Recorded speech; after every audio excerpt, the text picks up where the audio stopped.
Miss Catherine Mayo की world bestseller book mother India के पिछले एपिसोड में इसके 23वें चैप्टर के तहत हमने जाना कि किस तरीके से राजे महाराजे जो हैं वो अपने व्यक्तिगत समारोह में और धार्मिक आयोजनों में बढ़ चढ़कर फिजूल खर्ची किया करते थे और उस फिजूल खर्च का सारा भार जो है वो आम जनता को वहन करना पड़ता था।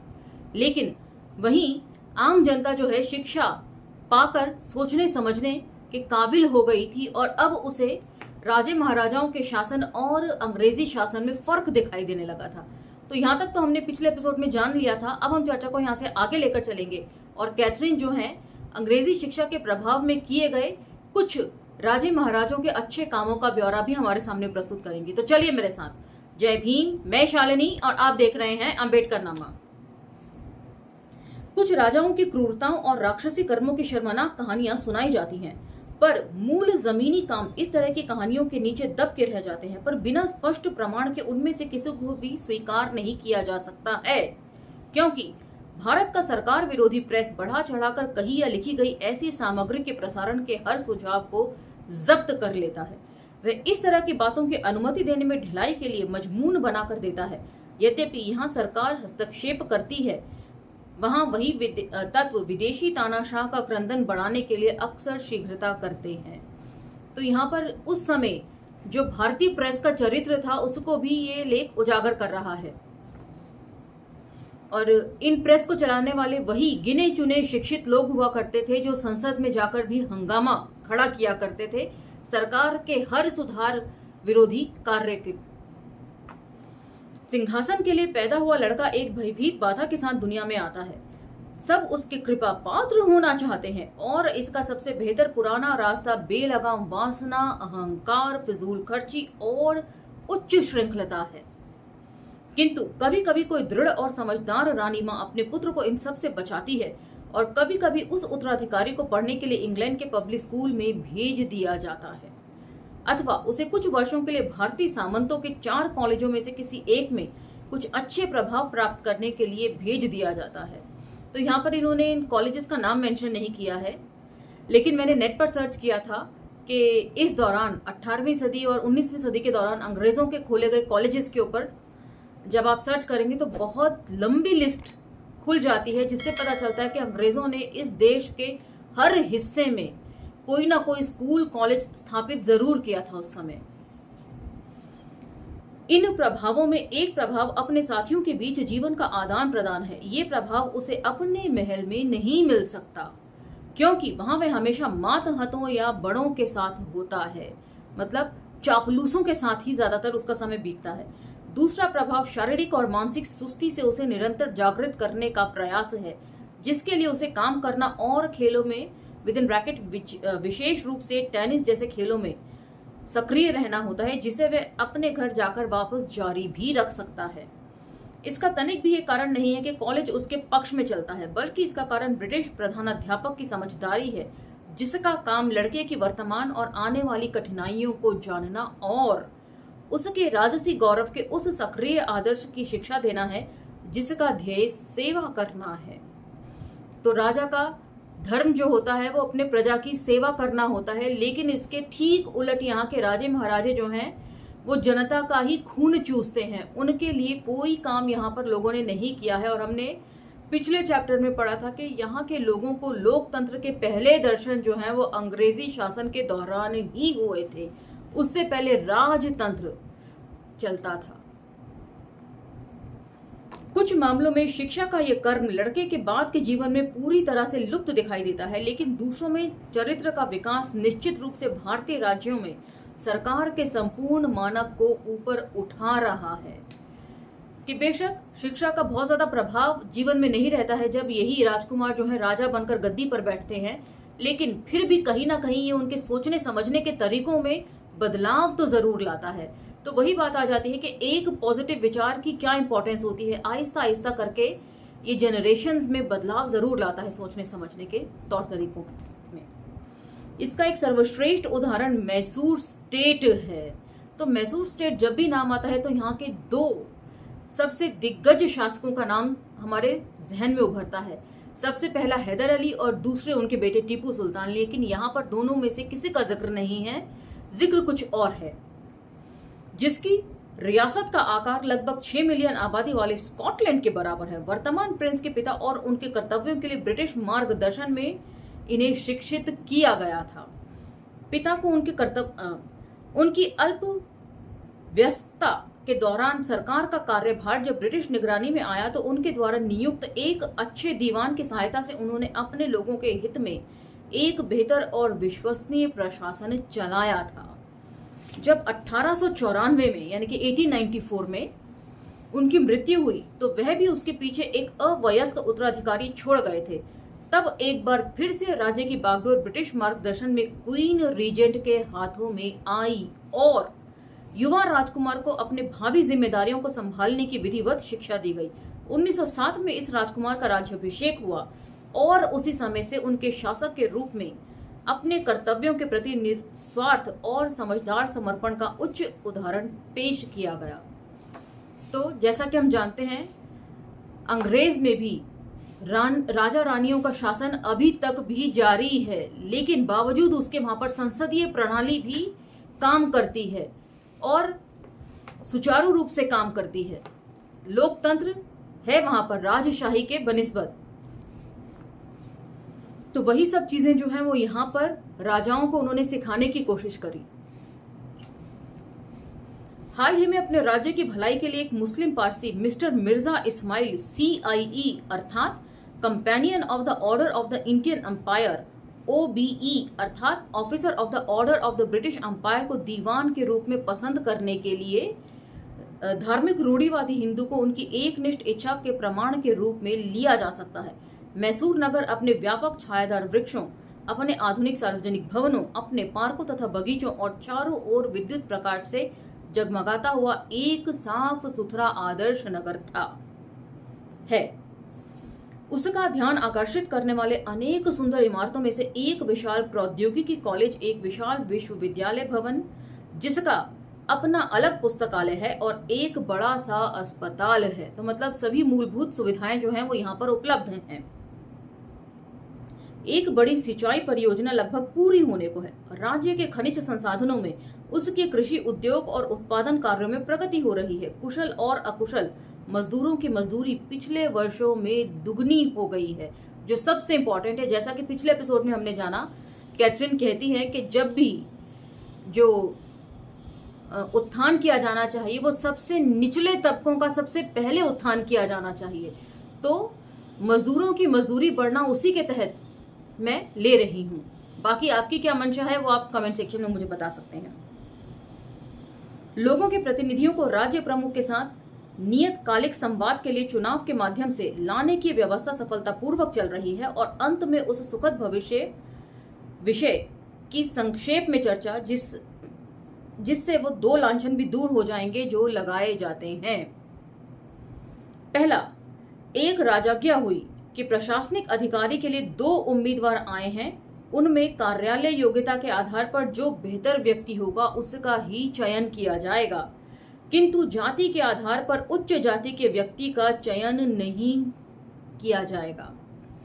तो जाति जो है वो मेरिट का पैमाना नहीं हो सकती, कभी थी भी नहीं। ये झूठ तरीके से या फेक तरीके से बनाया गया था मेरिट को। और दूसरा, राज्य में स्वास्थ्य सेवाओं की गति धीमी होते हुए भी प्रिंस ने अपने दीवान के माध्यम से दुनिया की सर्वश्रेष्ठ सेवाओं के लिए खर्च को नहीं रोका है। उन्होंने रॉकफेलर फाउंटेन की अंतर्राष्ट्रीय स्वास्थ्य परिषद से मैसूर को भारत का ध्रुवतारा बनाने के लिए सहायता करने को कहा है। भारतीय साम्राज्य के किसी भी भाग में इस तरह का एक दूसरा अनुरोध आया है। फुटनोट 2, भारत में सरकार की सहायता के लिए रॉकफेलर फाउंडेशन का पहला अनुरोध मद्रास प्रेसिडेंसी से आया था। वहां अब उसका एक अधिकारी तैनात है जिसका सहर्ष स्वागत किया गया था। परिणामतः इसका लाभ असाधारण होगा। सारे राजा अपने क्षेत्र की आवश्यकताओं के अनुसार से सेनाएं रखते हैं। इस प्रकार हैदराबाद के निजाम 83,000 वर्ग मील में फैले राज्य की रक्षा के लिए लगभग 20,000 लोगों की सेना रखते हैं, जबकि दतिया के महाराज 911 वर्ग क्षेत्र पर नियंत्रण करने के लिए पैदल सेना की एक पूरी कंपनी और 7 तोपों वाला तोपखाना रखते हैं। पैदल सेना, घुड़सवार सेना, तोपखाना और परिवहन दल, इन सबको मिलाकर एक विशाल सेना बनती है। यहाँ एक और कहानी है जो मुझे एक व्यक्ति ने सुनाई है, जिसकी सच्चाई पर संदेह नहीं किया जा सकता है। तो यहाँ पर नाम मेंशन नहीं है उस व्यक्ति का।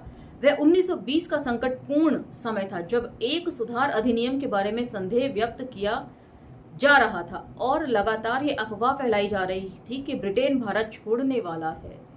तो ये था 1919 का चेम्सफोर्ड सुधार अधिनियम। इसके बारे में आप गूगल पर सर्च कर सकते हैं।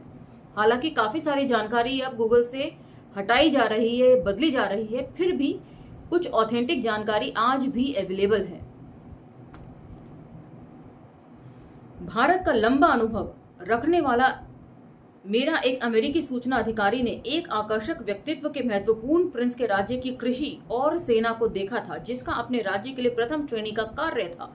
प्रिंस का दीवान भी वहां उपस्थित था और तीन तीन सज्जन आराम से ऐसे बात कर रहे थे जैसे कि वे पुराने मित्र हों।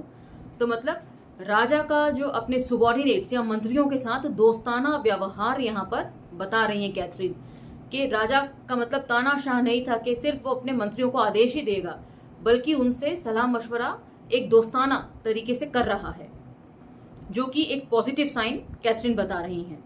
दीवान ने कहा, हिज हाइनेस अर्थात राजा साहब इस बात को नहीं मानते कि अंग्रेज भारत को छोड़कर जा रहे हैं, पर फिर भी इंग्लैंड की नई सरकार द्वारा उन्हें भारत छोड़ने की गलत सलाह दी जा सकती है। इसलिए हिज हाइनेस अपनी सेना को आकार दे रहे हैं, हथियारों में वृद्धि कर रहे हैं और चांदी के सिक्के ढलवा रहे हैं। यदि अंग्रेज जाते हैं तो उसके 3 महीने बाद सारे बंगाल में एक भी रुपया और एक भी कंवारी नहीं मिलेगी। मतलब बिल्कुल अराजक स्थिति हो जाएगी अंग्रेजों के जाते ही। तो इससे आप अंदाजा लगा लीजिए कि अंग्रेजी राज ज्यादा बेहतर था कि यहाँ के राजे महाराजों का राज ज्यादा बेहतर था। दोनों के प्रशासनिक कार्य करने के तरीकों में कितना डिफरेंस रहा है।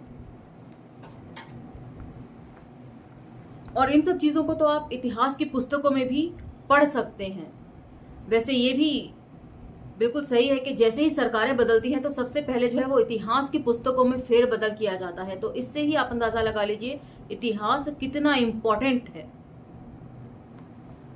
इसके लिए राजा साहब ने भारत के विस्तार के द्वारा बंगाल से दूर अपनी राजधानी में बैठते हुए मन से सहमति व्यक्त की है। उनके पुरखे लंबे समय से लुटेरे मराठा सरदार थे। लगता है स्वराजवादी नेता ये भूल जाते हैं कि जिस क्षण ये सरकार उनके हाथों में आ गई, इस देश में राज इन राजकुमारों का हो जाएगा।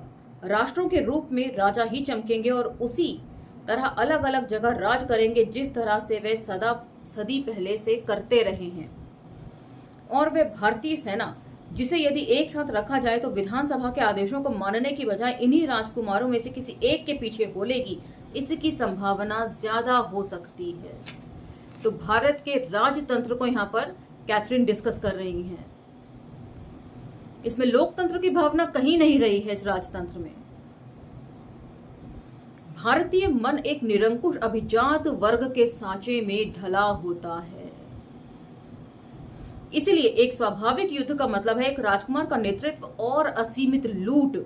यदि प्रिंस ने बंगाल के लिए प्रस्थान किया होता तो ग्रामीण क्षेत्रों की जनशक्ति ब्रिटेन का साथ छोड़कर उनके पीछे खड़ी होती। और यहाँ के लोगों की मनोदशा भी वो व्यक्त कर रही हैं कि राजों के प्रति उनकी जो ईमानदारी है, यहाँ की प्रजा की, लुटती रहेगी, पिटती रहेगी, लेकिन फिर भी जो है वो अपने राजाओं के प्रति ईमानदार बनी रहेगी।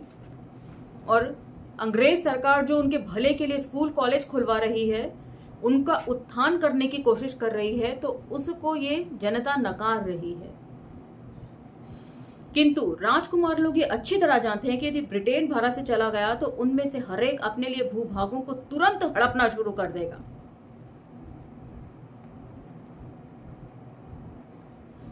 और वे सब अपनी अपनी सीमाओं की रक्षा करते हुए हथियारबंद होने के लिए बाध्य हो जाएंगे। और अंततः आज की राजनेता तो शुरुआत में ही इस तरह खत्म हो जाएंगे जैसे आग की लपटों में फूस नष्ट हो जाता है।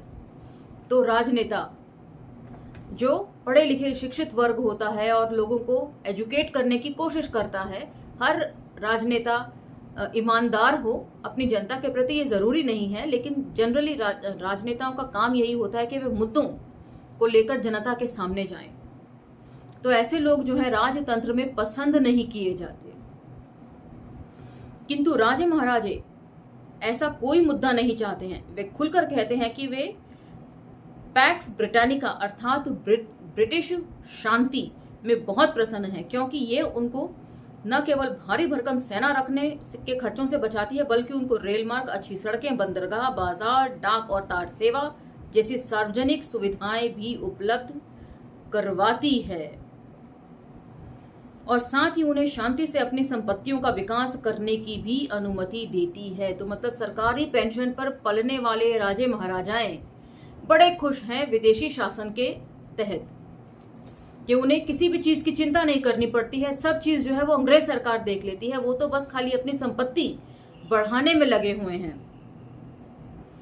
युद्ध के समय में उनका व्यवहार पूरी तरह राजभक्ति वाला था। उन्होंने साम्राज्य के इस कार्य के लिए पूरी उदारता से धन, जनशक्ति और सामग्री उपलब्ध कराई थी। एक शब्द में वे एक अति उत्साही युद्धप्रिय अभिजात जमात हैं, जिसकी जबरदस्त रुचि इस बात में रहती है कि ब्रिटिश ताज भारत में अधिपति के रूप में बना रहे। तो ये राजे महाराजे ही चाहते थे कि अंग्रेज जो है वो बने रहे लंबे समय तक। पर सुधारवादी सरकार के भारतीय नेताओं को उनके दरबारों में नियुक्त करने से मना कर दें। इस वर्ग को जो ये तीव्र घृणा है, उनमें इस बात का क्रोध भी शामिल है कि ऐसी ताकत जिसमें वे स्वामी भक्ति समझते हैं, वह उन आम लोगों में भी संवाद करती है जिसको वे ढीठ और हास्यास्पद मानते हैं। मतलब राजनेता जो हैं वो राजतंत्र के लिए अनुपयोगी चीजें हैं। उनमें से एक ने तेज आवाज में मुझसे कहा, हमने इंग्लैंड के ताज के साथ संधियां की हैं, भारत के राजकुमारों से उस सरकार से संधि नहीं की है जिसमें बंगाली बाबू शामिल हैं। हम सत्ता में इन नए दुष्टों के साथ कभी काम नहीं करेंगे। जब तक ब्रिटेन बना रहता है, तब तक ब्रिटेन हमें सम्राट से बात करने के लिए अंग्रेज सज्जनों को भेज देगा, और सब कुछ वही होगा जो मित्रों के बीच होना चाहिए। किंतु यदि ब्रिटेन देश छोड़ता है तो भारत को कैसे सीधा करना है ये हम राजकुमारों को आता है, और यह भी कि राजकुमारों को क्या करना चाहिए। मतलब सारे बागियों को ये लोग राजदंड देंगे और आम जनता को निचोड़ लेंगे, और साथ में कोई फैसिलिटी भी नहीं देंगे। इसके बाद मुझे दिल्ली में अपने एक भारतीय मित्र द्वारा दी गई छोटी सी पार्टी याद आती है, जिसमें मुझे होम रूल नेताओं के विचारों को सुनने का अवसर मिला था। वहां अधिकांश मेहमान मेरे मेजबान की तरह ही बंगाली हिंदू थे, जो पश्चिमी शिक्षित पेशेवर वर्ग से थे। वे ब्रिटेन के भारत छोड़ने पर लंबी लंबी बातें कर रहे थे और इस बात पर चर्चा कर रहे थे कि भविष्य में वे देश में किस तरह राज करेंगे और राजकुमारों के लिए उनकी क्या योजना है। मैंने पूछा। हम उनका सफाया कर देंगे, एक नेता ने पूरे विश्वास के साथ कहा, और बाकी सबने सहमति में सिर हिलाया। तो यहाँ के राजे महाराजों और राजनेताओं के बीच में भी एक टसल चल रहा था। इससे तो यही जाहिर होता है, राजे महाराजे सोच रहे थे कि इस तरह के नेताओं को हम राजदंड देंगे, और ये राजनेता सोच रहे थे कि यदि लोकशाही आती है तो इस राजशाही को हम कुचल देंगे लोकशाही के तहत। और अंत में हुआ भी यही। तो यहां पर जो है ये बात समझने की है कि जो लोग सेंगोल अर्थात राजतंत्र चाहते हैं वो शिक्षित वर्ग या पेशेवर वर्ग को पसंद नहीं करते। उन्हें आधुनिक शिक्षा नहीं चाहिए, उन्हें धार्मिक शिक्षा ही चाहिए होती है राजतंत्र चाहने वालों को। और वैसे भी संसद में अब तो सेंगोल स्थापित हो ही चुका है। अंजाम क्या होगा ये आप खुद सोच लीजिए। इसी के साथ आज का ये एपिसोड मैं समाप्त करती हूँ। अगले एपिसोड में हम अगला चैप्टर लेंगे। 23वां चैप्टर यहाँ समाप्त होता है। यदि ये वीडियोस आपको इन्फॉर्मेटिव लगते हैं तो इन्हें दूसरे प्लेटफॉर्म्स पर स्प्रेड करना मत भूलिएगा। अब मुझे आज्ञा दीजिए, मिलते हैं अगले एपिसोड में। धन्यवाद।